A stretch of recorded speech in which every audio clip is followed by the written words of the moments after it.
దేవుని వాక్యం నుండి దయతో లూకాసు వార్త 17వ అధ్యాయం. లూకాసు వార్త 17వ అధ్యాయము. మనకందరికీ తెలిసిన వాక్య భాగంలోనే చదువుదాము. 11వ వచనము నుండి 19 వచనాల వరకు ఉత్తర ప్రత్యుత్తరం ద్వారా చదువుదాము. లూకాసు వార్త 17వ అధ్యాయము 11వ వచనం నుండి 19 వరకు నేను ఒక వచనం, మీరు ఒక వచనం చదవండి అమ్మా. ఆయన యెరూషలేమునకు ప్రయాణమైపోవచ్చు సమరయ గలిలయ మధ్యగా వెళ్ళుచుండెను. చదవండి. గ్రామంలోనికి వెళ్ళుచుండగా 10 మంది కుష్ఠరోగులు ఆయనకు ఎదురుగా వచ్చి దూరమున నిలిచి, యేసు ప్రభువా, మమ్ము కరుణించమని కేకలు వేసిరి. చదవండి. మిమ్మను యాజకులు కనపరుచుకున్నాడని వారితో చెప్పి వారు వెళ్ళుచుండగా శుద్ధులై వారిలో ఒకడు తనకు స్వస్థత కలుగుట చూచి దీంతో దేవుని మహిమపరచు తిరిగి వచ్చి ఆయన కృతజ్ఞ చెల్లించుచు ఆయన పాదముల వద్ద సాగి వాడు సమరి. అందుకు యేసు 10 మంది శుద్ధులైరి కారా, ఆ 9 ఎక్కడ? ఎన్నుడు తప్ప దేవుని మహిమపరచుటకు తిరిగి వచ్చిన వాడు ఎవడు అగపడలేదా అని చెప్పి, నువ్వు లేచిపోము, నీ విశ్వాసం నిన్ను స్వస్థపరచనని వానితో చెప్పాను. దయతో తలంచండి, మోకరించండి, ప్రార్థన చేసుకుందాం. ప్రభు సహాయం కొరకు కళ్ళు మూసుకోండి. ప్రభు నీకు ఉన్నాను, నీ ప్రేమను బట్టి నేను స్థుతిస్తూ ఆరాధిస్తూ ఉన్నాను. ఆశ్చర్యకరుడు, నీ ప్రేమ, నీ దయపడే వాడి నుంచి మహిమపరిస్తుంది. సో నేను జీవించి ఆశ్రయించాను. నాతో మాట్లాడి రావాల్సిన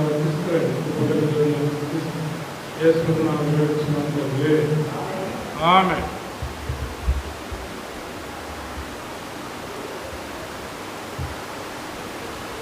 ఈ వాక్య భాగము అనేక సార్లు మనం విన్నాము, చదివాము, గ్రహించుకున్నాము. అయితే కొంత ఈ ఒక్క వాక్య భాగంలో కొంత సమయము మనము ధ్యానించుకొని ప్రభుని ఆరాధించుదాము. 11వ వచనం నుండి దయతో చదవండి ఒకరు.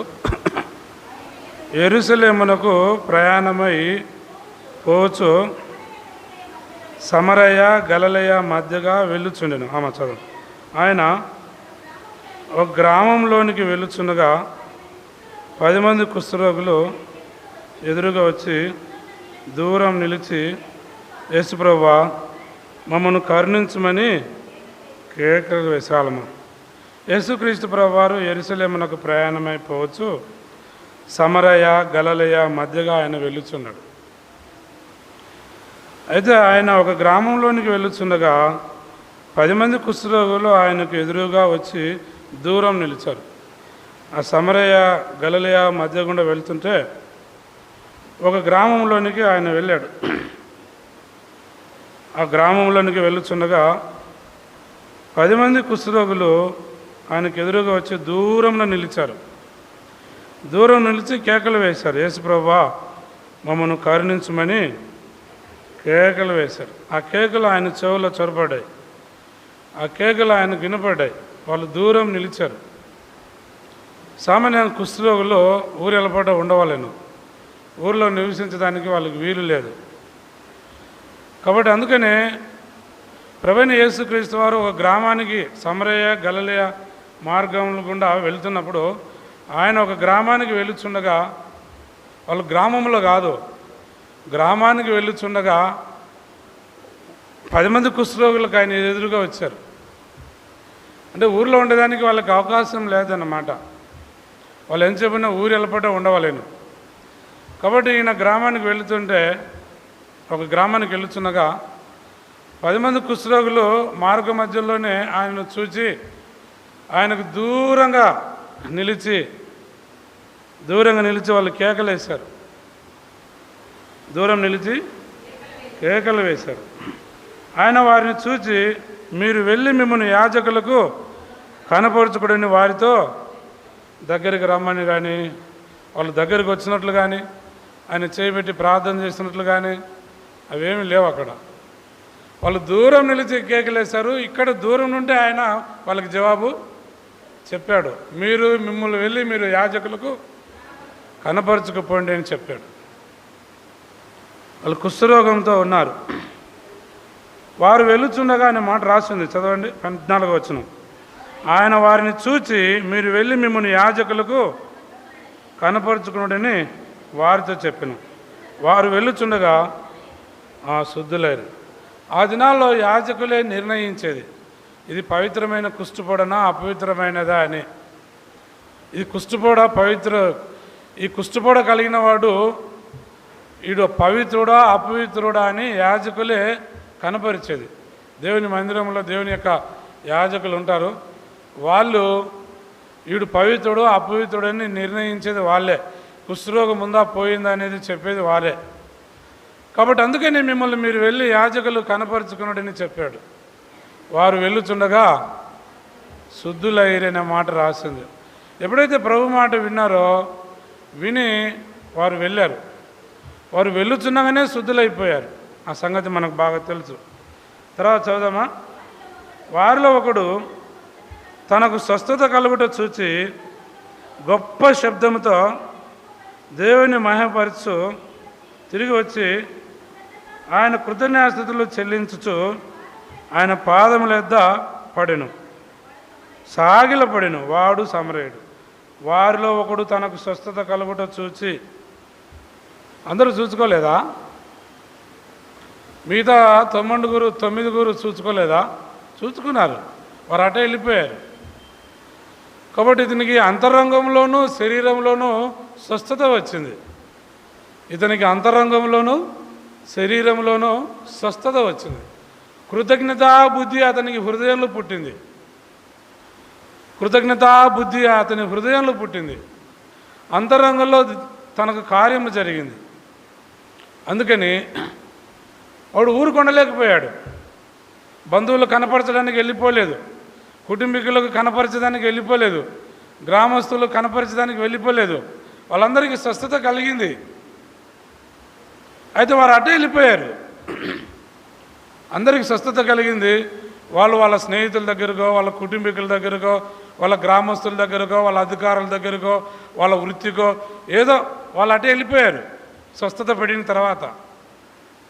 అయితే అందరికీ స్వస్థత వచ్చింది. వారిలో ఒకడు, వాడెవడు? సమరయుడు. ఇది ప్రాముఖ్యమైన మాట, మీరు గమనించాలి.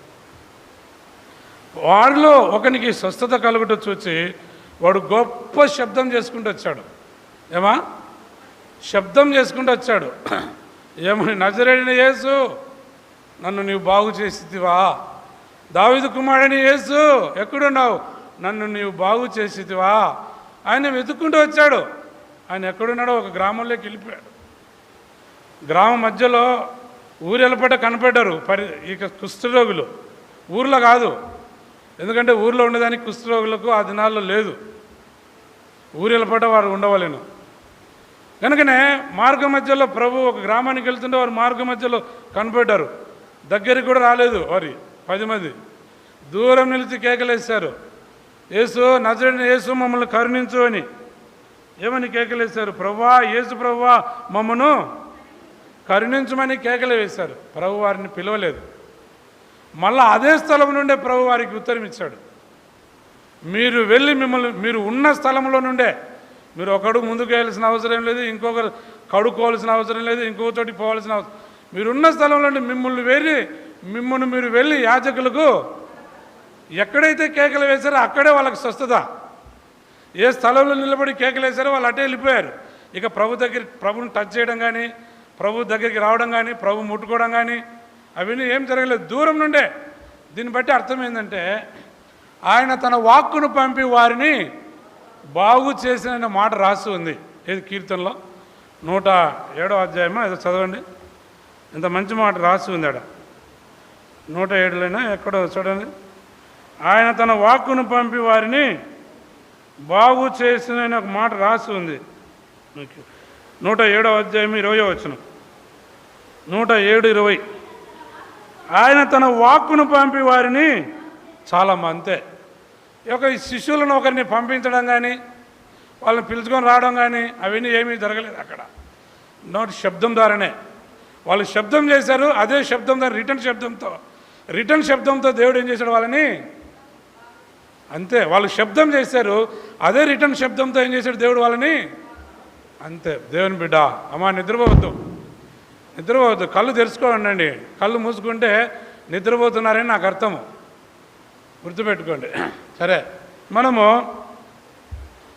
వాళ్ళు ఏ స్థలంలో అయితే నిలబడ్డారో, కేకలు వేస్తారో, అదే స్థలం నుండి ప్రభు ఉన్నాడు, మిమ్మల్ని మీరు వెళ్ళి యాజకుడే అన్నమాట. ఇది కుష్ఠరోగము, ఇది పవిత్రమైనదా అపవిత్రమైనదా అని నిర్ణయించేది. అందుకని యాజకులకు పొమ్మన్నాడు, డాక్టర్ దగ్గరికి కాదు, వైద్యుల దగ్గరికి కాదు పొమ్మని చెప్పింది, ఇంటిల దగ్గరికి కాదు పొమ్మని చెప్పింది. మీకు అనుమానం ఉండకుండా మీరు వెళ్ళి ఎక్కడికి పోవాలి, యాజకుని దగ్గరికి వెళ్ళి కనపరుచుకోమని చెప్పాడు. అది ఎక్కడ ఉందంటే సంఖ్యాకాండంలో ఉంటుంది, ఒకవేళ గుర్తులేదు. వీళ్ళరా ఎంత మంచి మాట, మిమ్మల్ని వెళ్ళి యాజకుడు వాడిని చూడగానే పవిత్రుడని అపవిత్రుడని నిర్ణయించాలి అనే మాట రాసి ఉంది. మీకు వెళ్ళి కనపడి ఉంటే చదవండి. నిర్గమకాండంలో సంఖ్యాకాండంలో ఒక మాట రాసి ఉంది.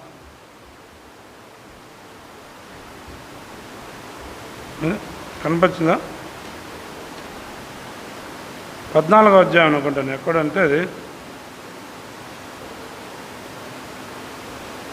12వ అధ్యాయం చూడండి. లేవికాండం, క్షమించండి, లేవికాండము 13వ అధ్యాయము 9వ వచనం చదవండి, లేక 8వ వచనం చదవండి. అప్పుడు అమ్మా, లేక 9వ వచనం చదవమ్మా. కుష్ఠుపొడ ఒకనికి కలిగిన ఎడల యాజకుని యొద్దకు తీసుకొని రావాలను. యాజకుడే, ఈ అధ్యాయం అంతా కూడా మీరు చదవండి. పవిత్రుడో అపవిత్రుడని యాజకుడే నిర్ణయించాలి. ఈ అధ్యాయం అంతా కూడా యాజకుడే నిర్ణయించాలని రాసి ఉంది. ఇంకా చాలా సంగతులు. కాబట్టి ప్రియులరా, 44వ వచనం చదవండి. 44వ వచనం, వాడు ఊరు వెళ్ళబట్టినే ఉండవలేను. 44వ వచనం 13:44 చదవమా. వాడు కుష్ఠరోగి, అపవిత్రుడు, యాజకుడు వాడిని చూచిన వెంటనే వాడిని చూచి వాడు బొత్తిగా అపవిత్రుడని నిర్ణయింపవాని కుష్ఠం వాని తలలో ఉన్నది. ఈ విధంగా ఈ అధ్యాయం అంతా కూడా యాజకుడు నిర్ణయించాలని రాసి ఉంది. వీళ్ళరా, అందుకనే సమరయుడు వారిలో తనకు ఒకనికి స్వస్థత కలుగుట చూచి వాడు ఏం చేశాడు, చదువుదామా.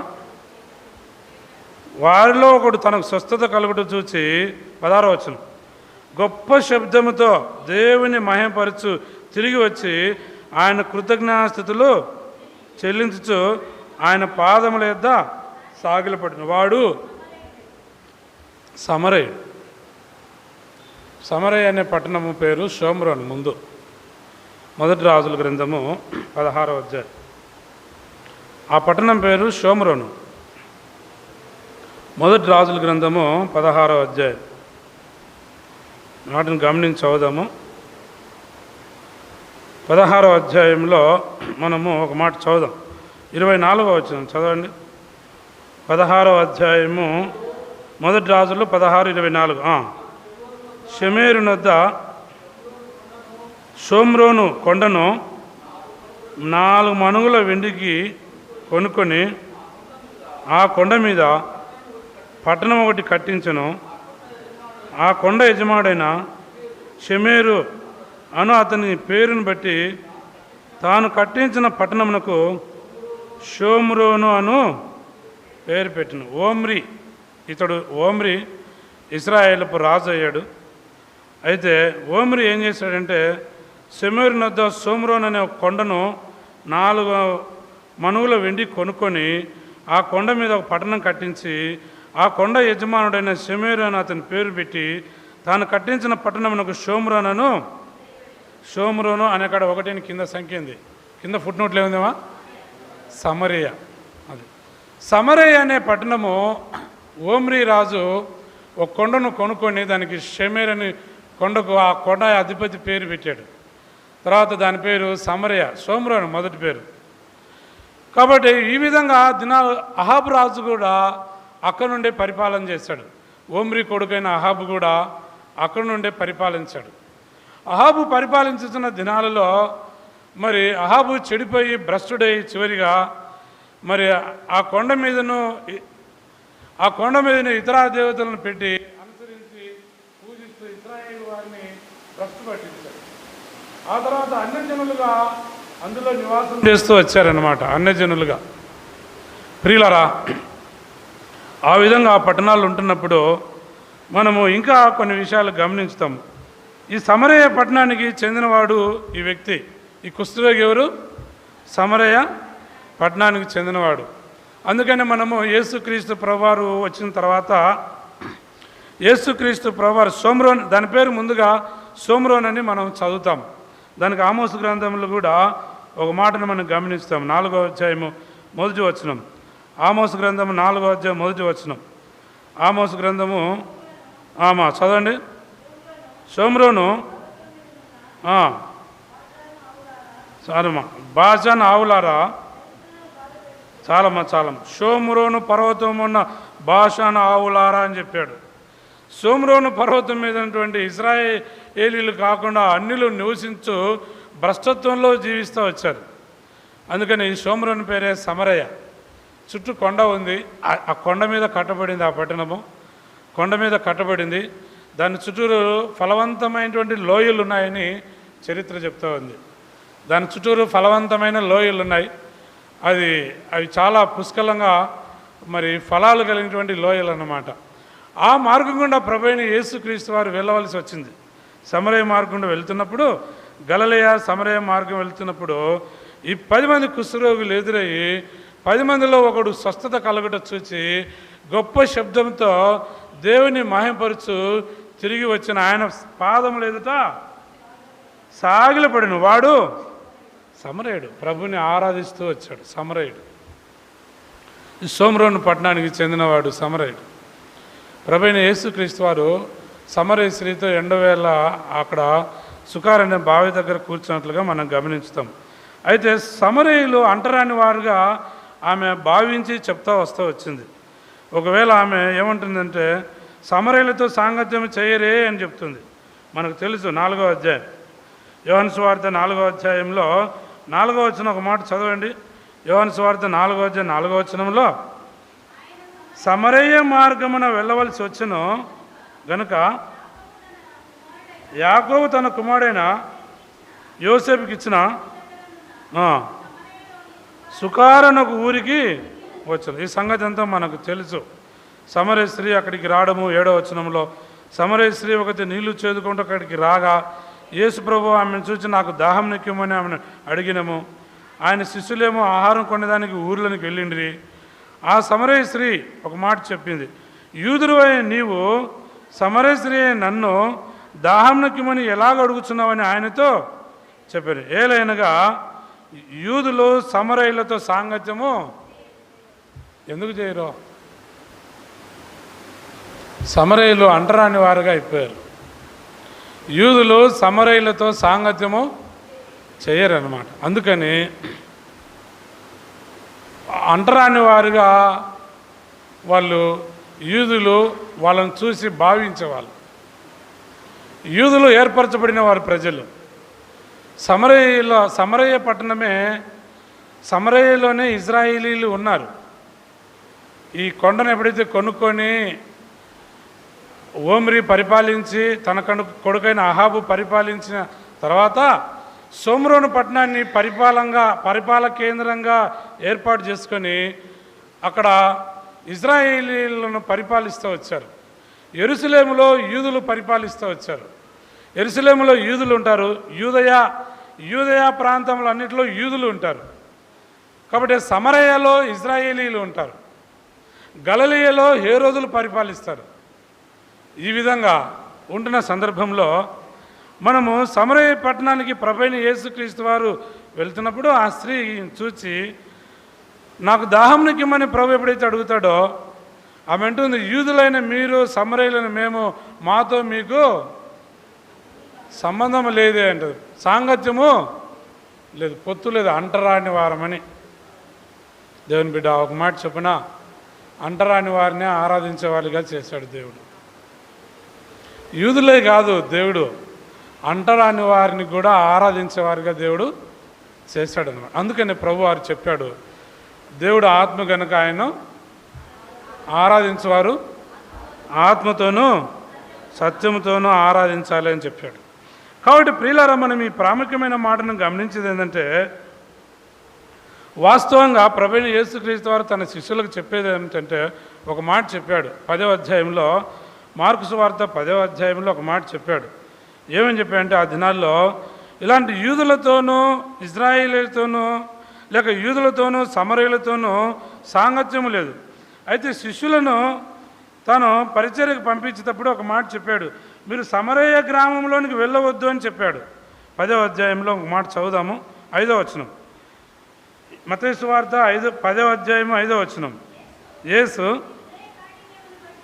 మత్తయి సువార్త 10వ అధ్యాయము 5వ వచనం. మత్తయి సువార్త 10వ అధ్యాయము 5వ వచనం. యేసు 12 మందిని పంపుచు వారిని చూచి వారికి ఆజ్ఞాపించిందేమనగా, అన్యజనుల దారిలోనికి వెళ్ళకుడి, సమరయ్యల ఏ పట్టణములోనైనను. దీన్ని బట్టి మనము ఏమర్థం చేసుకోవాలి? సమరయ్యలో యూదులు ఉన్నారా, ఇజ్రాయేలీలు ఉన్నారా, అన్యజనులు ఉన్నారా? చెప్పాలా మీరే? యూదులు ఉన్నారా, ఇజ్రాయేలీలు ఉన్నారా, అన్యజనులు ఉన్నారా? అన్యజనులు ఉన్నారు. ప్రభువారు ఒక మాట చెప్పాడు. ఏం చెప్పాడు ఆ మాట? మరోసారి చదువుదాము. యేసు తన శిష్యులను 12 మందిని పంపుచు వారిని చూచి వారికి ఆజ్ఞాపించిందేమనగా, మీరు అన్యజనులలో దారిలోనికి వెళ్ళకుడి, సమరయ్యల ఏ పట్టణములోనైనను కానీ ఇశ్రాయేలు వంశంలో నశించిన గొర్రెల యొద్దకే. సమరయ్యలు ఇప్పుడు ఎవరు? అదే అర్థం. అన్యజనులు. సమరయ్యలు ఎవరు? సమరయ్యలు అన్యజనులు, అంటరాని వారు యూదులతో. సమరయ్యలు అన్యజనులు, అంటరాని వారు యూదులతో. అంటరాని వారిని కూడా ఆరాధించగట్లు చేయగలిగాడు మన ప్రభువైన. వాళ్ళ రోగములు, వారి బలహీనతలు బాగు చేసి, వాళ్ళ హృదయాన్ని, వాళ్ళ శరీరాన్ని బాగు చేసి సాగిలపడి ఆరాధించేటట్లు చేశాడు. ఎవరిని? సమరయ్యలను కూడా. వాడెవడు? సాగిలపడిన వాడెవడు? ప్రభు పాదాల యొద్ద సాగిలపడినాడు ఎవడు?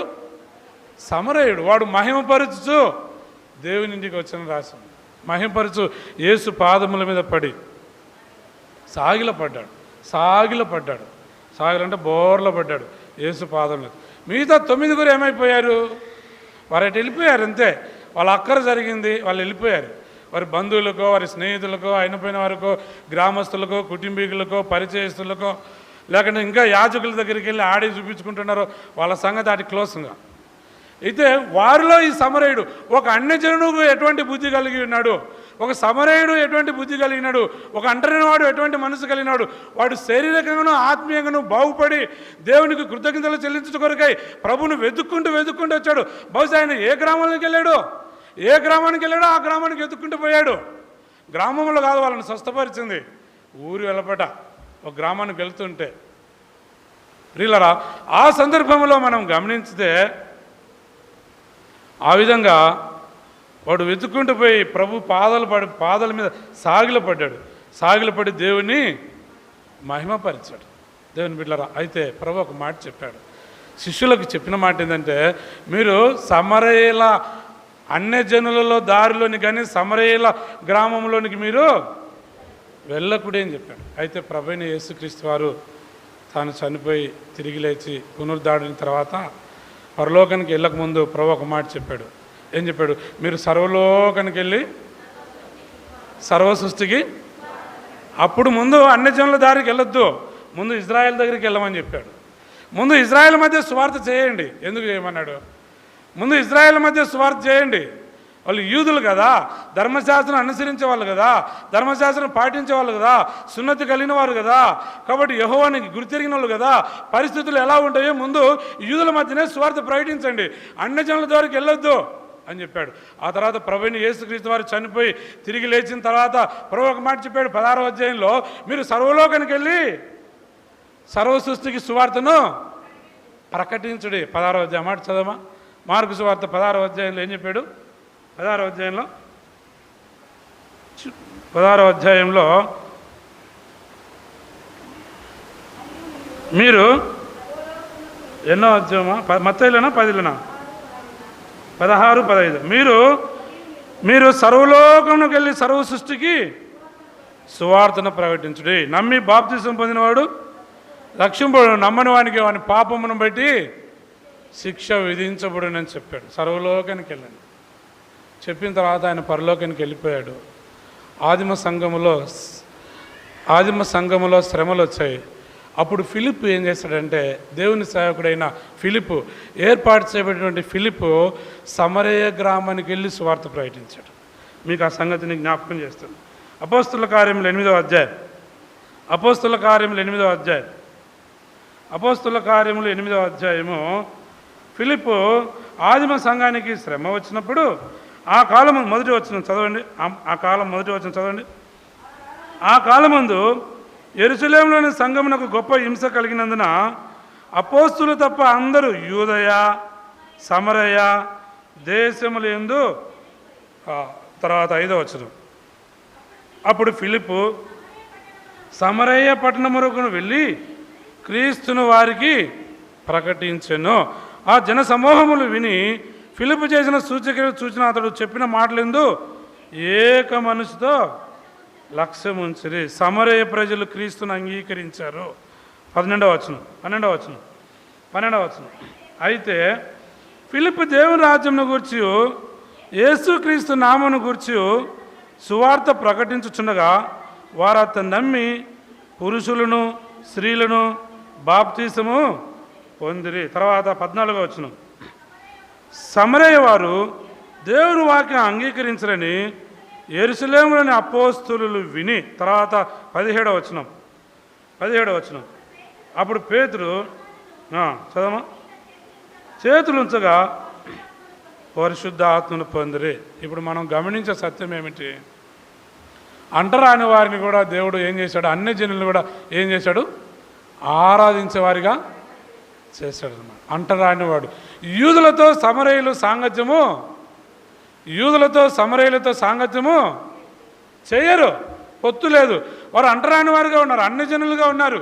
అందుకొరికే ప్రభువారు చెప్పాడు, ఆయన సమరయ మార్గంలో వెళ్ళవలసి వచ్చాను ప్రభునేసుకు. అయితే తన శిష్యులకు చెప్పాడు, మీరు సమరయ అన్యజనుల గ్రామంలోనికి మీరు వెళ్ళకూడదు అని చెప్పాడు.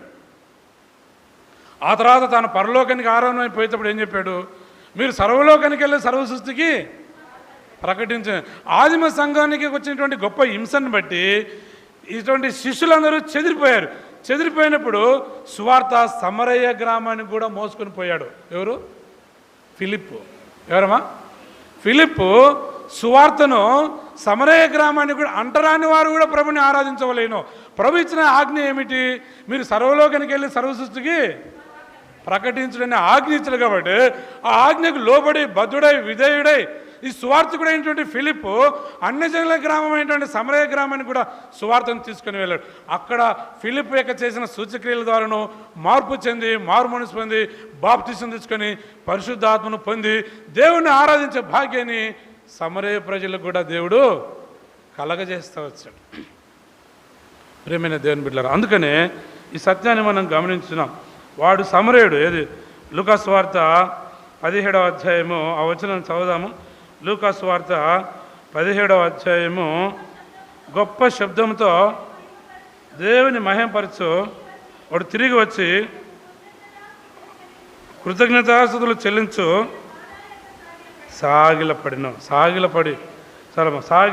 తర్వాత వాడు సమరయుడు. ప్రభు అన్నాడు, ఏమన్నాడు చదవమా? అందుకు యేసు, 10 మంది శుద్ధులైరు కారా? ఆ 9 ఎక్కడ? ఈ అన్యుడు తప్ప దేవుని మాయపడుతూ తిరిగి వచ్చిన వాడు ఎవడును? అమూల్యమైన సంగతిని మీకు ఈ అన్యుడు తప్ప. ఎవరమ్మా? ఈ అన్యుడు తప్ప అన్యుడైన వారిని ప్రభు ఆత్మలో కార్యం జరిగించే శరీర స్వస్థతనిచ్చే ఆత్మలో ఆరాధన హృదయ ఆరాధన భావన కలిగి ఉండే భాగ్యాన్ని ఎవరు కలగజేశాడు? ఆరాధన కలిగి ఉండే భాగ్యాన్ని ఎవరు కలగజేశాడు? అన్యుడైనటువంటి సమరయునికి కలగజేశాడు. మనం యూదులమేనా ఇజ్రాయేలమా? మనం యూదులమా ఇజ్రాయేలమా? చెప్పండి మా, మనం యూదులమా ఇజ్రాయేలమా? ఇజ్రాయేలీలం కాదు, యూదులము కాదు, మనము కూడా అన్యులమే. అందుకే చదవండి, ఏది ఎఫెసీ పత్రికలో 2వ అధ్యాయంలో అక్కడ రాసింది కదా. ఏం రాసింది? ఎఫెసీ పత్రిక 2వ అధ్యాయంలో, అది కాదమ్మా, 2వ అధ్యాయంలో 11వ వచనం నుండి చదువుదాం. కాబట్టి మునుపు శరీర విషయంలో అన్యజనుల నుండి అనబడిన వారి చేత మీరు ఆ కాలమందు ఇశ్రాయేలుతో సహపౌరులు కాక పరదేశులను, వాగ్దాన నిబంధన లేని వారును, పరజనులను, నిరీక్షణ లేని వారును, లోకమందు దేవుడు లేని వారిని ఉండి క్రీస్తుకు దూరస్తులైంటని మీరు జ్ఞాపకం చేసుకోండి. అమ్మా, మనము దేవుడు లేని వారంగా ఉన్నాం, పరజనులుగా ఉన్నాం. మనం యూదులము కాదు, ఇశ్రాయేలీలము. ఏమా, మనం యూదులము కాదు, ఇశ్రాయేలీలం కాదు. అయితే పరజనులుగా ఉంటున్న మనము, అన్యజనులుగా ఉంటున్న మనము, దూరస్తులుగా ఉంటున్న మనల్ని మన ప్రభు అయిన యేసుక్రీస్తు వారు తన అమూల్యమైన రక్తం చేత దూరస్తులుగా ఉన్నటువంటి మనల్ని ఆయన రక్తం చేత మనల్ని ఏం చేశాడు? సమీపస్తులుగా చేశాడు. పరజనులుగా ఉన్న మనల్ని తన జనులుగా మనల్ని చేశాడు. వాగ్దాన నిబంధనలు మనకు లేవు, వాళ్ళకి యూదులకు మాత్రమే. ఒక మాట చెప్పనా, రోమపత్రికలో ఒక మాట చెప్పనా, రోమపత్రికలో మనకి ఈ వాగ్దానాలు కూడా లేవు. అందుకని మీకు చెప్పాను, దేవోక్తులు యూదుల పరము చేయబడినని. ఒక మాట చదువుదాము, ఎంత మంచి మాట. 3వ అధ్యాయము 2వ వచనం, మొదటి 2 వచనాలు. రోమపత్రిక 3వ అధ్యాయము మొదటి 2 వచనాలు. రోమపత్రిక అట్లయితే యూదుని కలిగిన గొప్పతనమేమి, సున్నతి వలన ప్రయోజనమేమి? అధికమే. మొదటిది దేవోక్తులు యూదుల పరము. చాలమ్మా, దేవోక్తులు యూదుల పరము అంటే దీని అర్థం ఏమిటి? దేవవాక్కులన్నీ కూడా యూదులకే. అర్థమైందమ్మా? దైవవాక్కులన్నీ ఎవరికి? ధర్మశాస్త్రం ఎవరికి? యూదులకే, ఇజ్రాయేళ్లకే. ధర్మశాస్త్రము, దేవోక్తులు అన్నీ కూడా యూదులకే దేవుడు ఇచ్చాడు ముందు. మనము వాగ్దాన నిబంధన లేని వారము, పరజనులము, దూరస్తులము, అన్యజనులమైండగా తన జనులుగా మనం చేశాడు. వాగ్దానం లేని వారమైండగా ఆ వాగ్దానాలు మనకు అనుగ్రహించాడు. పరజనులమైండగా తన జనులుగా చేశాడు. ఇజ్రాయేల్తో సహపౌరులుగా చేశాడు మనల్ని. ఏం చేశాడు? ఇజ్రాయేల్తో మనల్ని ఇప్పుడు పౌరత్వం నువ్వు నేను సంపాదించుకున్నాం. దేవుని ప్రజలుగా ఆయన రక్తంతో కడగబడి దేవుని ప్రజలుగా చేశాడు. మనం అన్యజనులమైన మనల్ని మన పాపకుష్ఠ రోగాన్ని స్వస్థపరిచి ఆత్మలో స్వస్థతనిచ్చి దూరస్తులే మనం సమీపస్తులుగా చేసి అన్యజనుల నుండి అన్యజనులుగా ఉండి మనల్ని తన జనులుగా చేసుకొని పరజనులు మనం తన జనులుగా చేసుకొని క్రీస్తు రక్తం చేత మనల్ని కడిగి పవిత్రపరుస్తూ వచ్చాడు. అందుకొరకు ఎఫెసీ పత్రికలో మనం మాట చదివా ముగిస్తాం త్వరగా. ఎఫెసీ పత్రికలో చదివాము, ఆయనను మునుపు దూరస్తులైన మీరు ఇప్పుడు క్రీస్తు చేసినందు ఆయన రక్తం వలన సమీపస్తులైనారు. దేవుని బిడ్డ, సమీపస్తులమైన. ఒక్క మాట చదవండి, 3వ అధ్యాయము 6వ వచనము. 3వ అధ్యాయం 6వ వచనం చదవండి. 3వ అధ్యాయం ఎఫెసీ 3వ అధ్యాయం 6వ వచనము. ఈ మర్మం మీదనగా అన్యజనులు సువార్త వలన క్రీస్తు చేసినందు యూదులతో పాటు సమాన వారసులను, ఒక్క శరీరమందలి సాటి అవయవములను వాగ్దానములలో పాలువారినై ఉన్నారని అనున్నదియే. యూదుల పాటి. దేవుని బిడ్డ, ఎంత మంచి మాట. అన్యజనులమైన మనము క్రీస్తునందు యూదులతో పాటు సమాన వారసులము. యూదులకు ఏ వాక్కులు ఉన్నాయో మనకు అదే వాక్కులు. యూదులకు ఏ నిబంధన ఇచ్చాడో మనకు అదే నిబంధన ఇచ్చాడు. యూదులకు ఏ రాజ్యం ఇచ్చాడో మనకు అదే రాజ్యం ఇచ్చాడు. యూదులకు ఏ వరాలు ఇచ్చాడో మనకు అదే వరాలు ఇచ్చాడు. యూదులకు ఏ తలాంతు ఇచ్చాడో మనకు అదే తలాంతు ఇచ్చాడు. యూదులను ఏ విధంగా ప్రేమించాడు మనల్ని ఆ విధంగా ప్రేమించాడు. వాళ్ళ కొరకు ఎలా ప్రాణం పెట్టాడు మన కొరకు అలా ప్రాణం పెట్టాడు. వాళ్ళకి ఇచ్చిన ఆధిక్యతను మనకిచ్చాడు. సమానమైనటువంటి ఆధిక్యతను, సమానమైన హక్కులను, సమానమైన తలాంతులను, సమానమైన వరాన్ని, సమానమైనటువంటి ఈవిని, సమానమైనటువంటి బహుమానాన్ని, సమానమైనటువంటి జీవాన్ని, సమానమైనటువంటి పరలోకాన్ని, సమానత్వాన్ని పంచిపెట్టాడు. ఎవరు? మన ప్రభువైన క్రీస్తు ద్వారా. మనం ఎవరము? అన్యజనం, అంటరాని వారమైన మనల్ని ఆరాధించే భాగ్యాన్ని. అందుకే అమ్మా ఒక మాట చెప్తున్నాను. ఏం చెప్పాడు? అయ్యా ఆమె అనింది, మా పితరులు ఈ పర్వతం మీద ఆరాధించేవాళ్ళు అనింది సమరేశ్వరి. అమ్మా ఒక మాట చెప్తా వినండి. మీ పితరులు ఆ పర్వతం మీద ఆరాధించినారేమో, ఇప్పుడైతే దేవుడు ఆత్మ కనుక ఆయన ఆరాధించేవారు ఆత్మతోనూ సత్యంతోనూ ఎక్కడైనా ఆరాధించవచ్చమ్మా. అప్పుడు ఉన్నత స్థలముల మీదనే ఆరాధిస్తూ ఉన్నారు. పితరులు వీటికే దేవుని మందిరం అని అనుకునే స్థలంలోనే, దేవుడు ఏర్పాటు చేసిన స్థలంలోనే, ఏర్పరచుకున్న మందిరం ప్రత్యక్ష గుడారంలోనే దేవుని ఆలయానికి మాత్రమే వెళ్ళి ఆరాధించేవాళ్ళు.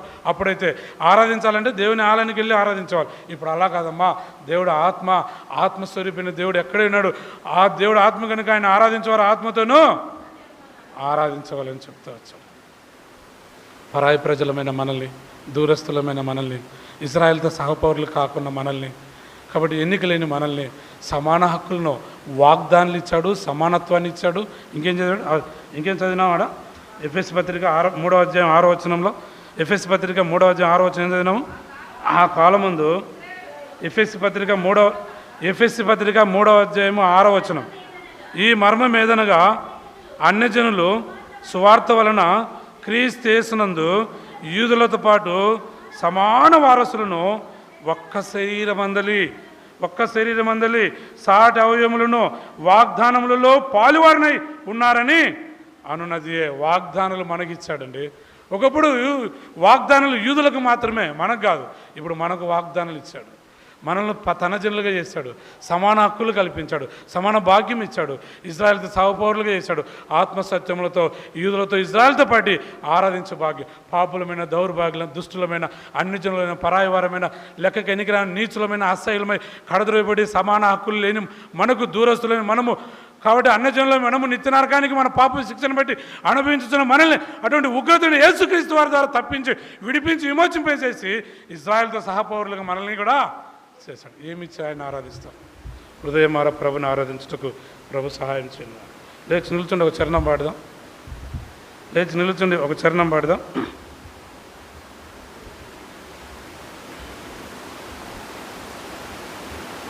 ఆరాధించేదా నిన్ను మాది పొగడేదా అనే పాట పాడదామా?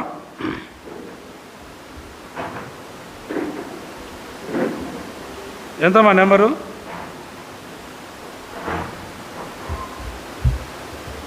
162 అమ్మా. పాట సంఖ్య 162.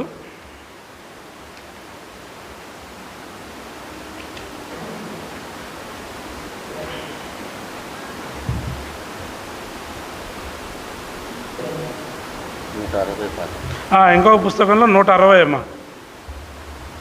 మొదటి వచనం పల్లవి, మొదటి వచనం పాడదాము. రెండో చరణం పాడేటప్పుడు పిల్లలు వెళ్ళండి, లేక మొదటి వచనం పాడేటప్పుడే వెళ్ళండి, ఎందుకంటే సమయం ఎక్కువైంది కనుక. పాట నెంబర్ 162, ఇంకో పుస్తకంలో 160. పల్లవి మొదటి వచనం పాడేటప్పుడు పిల్లలు వెళ్ళండి. ఆరాధించేదా నిన్ను మదిపోగాడు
సండే స్కూల్ టీచర్ మొదట ఆరాధించండి అమ్మా.